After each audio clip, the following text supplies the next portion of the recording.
क्या आपने कभी सोचा है कि शिव मंदिर में लोग भगवान शिव से पहले नंदी जी के कान में ही अपनी मनोकामना क्यों कहते हैं?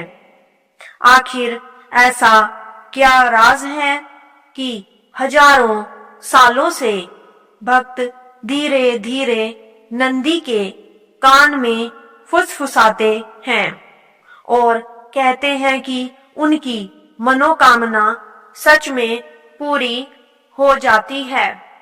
क्या नंदी सच में भक्तों की बात सीधे महादेव तक पहुंचाते हैं या इसके पीछे छुपी है कोई प्राचीन पौराणिक कथा और शिवजी का दिया हुआ वरदान? और सबसे बड़ा सवाल, अगर मनोकामना गलत तरीके से कही जाए तो क्या वह अधूरी रह सकती है?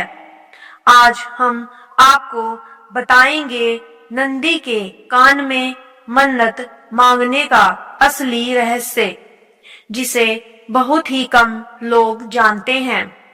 नंदी के कान में मन्नत मांगने की परंपरा भगवान शिव से जुड़ी गहरी आस्था को दर्शाती है। नंदी भगवान शिव के परम भक्त और उनके वाहन माने जाते हैं। पौराणिक मान्यता के अनुसार भगवान शिव अक्सर समाधि और ध्यान में लीन रहते हैं, इसलिए भक्त सीधे उनसे अपनी इच्छा न कहकर नंदी के कान में फुसफुसाकर अपनी मनोकामना बताते हैं। माना जाता है कि नंदी भगवान शिव के सबसे निकट हैं और वे भक्तों की बात सीधे महादेव तक पहुंचा देते हैं।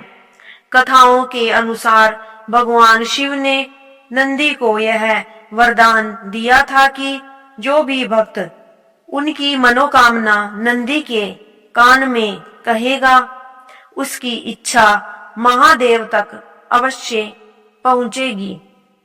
इसी कारण जब भी कोई भक्त शिव मंदिर जाता है तो वह शिवलिंग के सामने विराजमान नंदी के कान में अपनी मनोकामना कहता है। मनोकामना कहते समय कुछ बातों का ध्यान रखना भी आवश्यक माना गया है।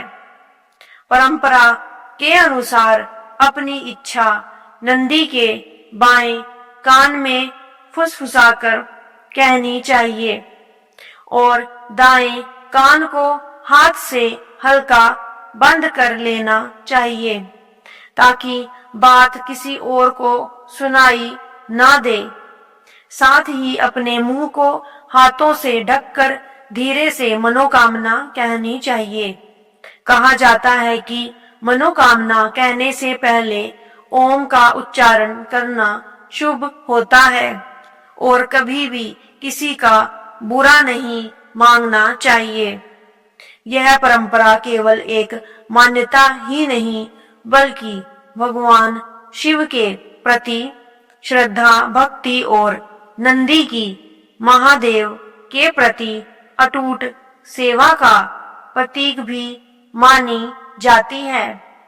भक्तों का विश्वास है कि नंदी के कान में कही गई सच्ची प्रार्थना कभी व्यर्थ नहीं जाती और भगवान शिव अवश्य उसकी सुनवाई करते हैं। तो अब आप समझ गए होंगे कि शिव मंदिर में नंदी के कान में मनोकामना क्यों कही जाती है। मान्यता है कि सच्चे मन से कही गई बात नंदी के माध्यम से सीधे महादेव तक पहुंचती है और भगवान शिव अपने भक्तों की प्रार्थना अवश्य सुनते हैं। लेकिन याद रखें, मनोकामना हमेशा सच्चे दिल से और किसी का बुरा सोचे बिना ही मांगनी चाहिए। अगर आपको यह जानकारी अच्छी लगी हो तो वीडियो को लाइक करें, चैनल को सब्सक्राइब करें और अपने दोस्तों व परिवार के साथ शेयर करें ताकि वे भी इस अद्भुत परंपरा का रहस्य जान सकें। हर हर महादेव।